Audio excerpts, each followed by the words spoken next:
കേരളത്തിൽ തിരഞ്ഞെടുപ്പ് ചൂടുപിടിക്കുകയാണ്. പക്ഷെ ഇത്തവണ ഒരു വലിയ മാറ്റം കാണാം.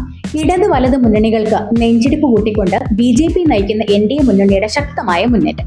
കഴിഞ്ഞ കുറച്ച് ദിവസങ്ങളായുള്ള സംഭവങ്ങൾ ശ്രദ്ധിച്ചു നോക്കൂ. ഒരു കാര്യം കൃത്യമായി മനസ്സിലാകും.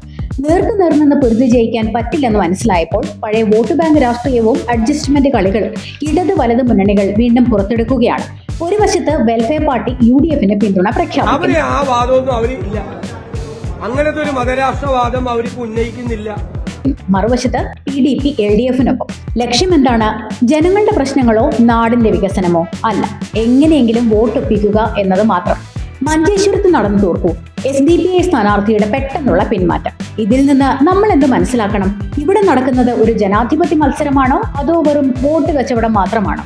ഇരു മുന്നണികളുടെയും ഈ പിന്നാമ്പുറ കളികൾ ജനങ്ങൾ തിരിച്ചറിയുക തന്നെ ചെയ്യും.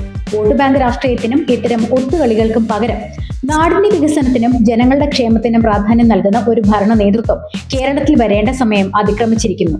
മാറാത്തത് മാറും. ഇനി കേരളം വളരും.